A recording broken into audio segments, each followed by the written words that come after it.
I'm going to turn it over first to Cease Weiss, a First Nations medicine woman who will do an official welcome, and then to Paul Cedra of Simon Fraser University Center for Muslim Studies, who will introduce Stephen Salaita.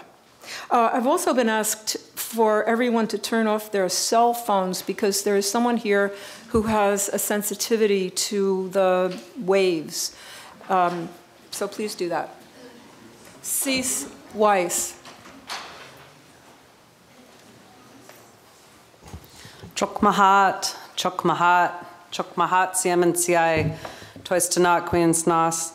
Chok mahat, welcome to the village of Kamkamalai. It's the big name that's been given to what Vancouver is today.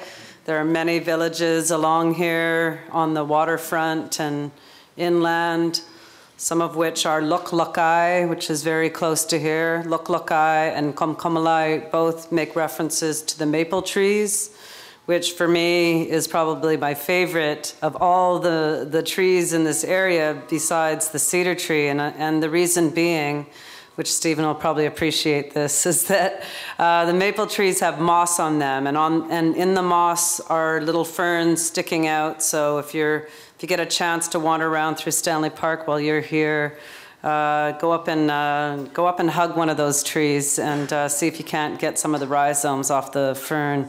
It's for your throat, it's for your stomach, it makes you feel good. It's the way that our people would sing for the entire winter. This is the winter village site of the three different peoples that have continued to dwell here.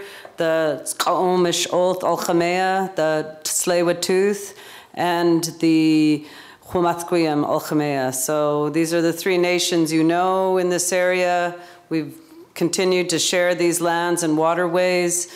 We do our best to live in harmony. It doesn't always work, but you know, I think when we follow our spiritual, traditional, and cultural ways and follow our artistic, creative minds, you know, everything comes to a better place of being. So this song I'm going to share with you tonight came from our summer village. And I like singing it at this time of year because it's called Tum Tum, the Tum Tum Slolum. Slolum is sacred song. And Tum Tum means winter. So we're in the heart of winter now. And this song is about the snowbird.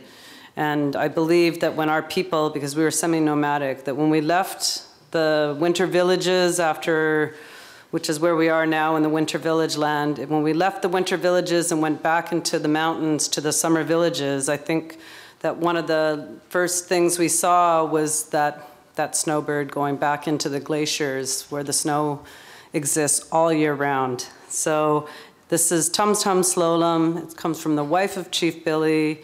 And the other reason I love this song is that I watched our people bring our forests back through a lot of work, and I learned this song through spending over a decade going to stand up and bring our rights back to that land.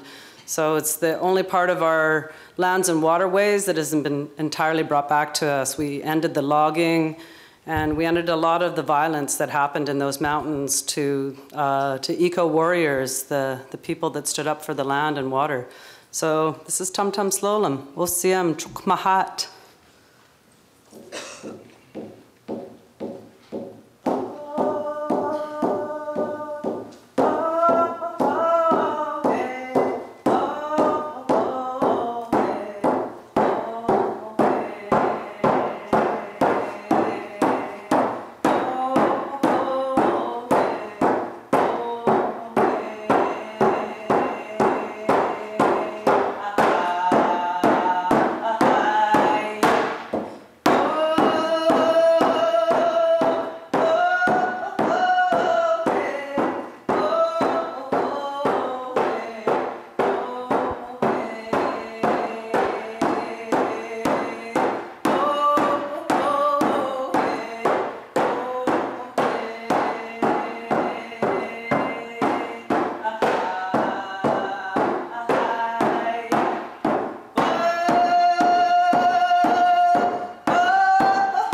It's really tremendous to have the opportunity also to welcome Stephen here.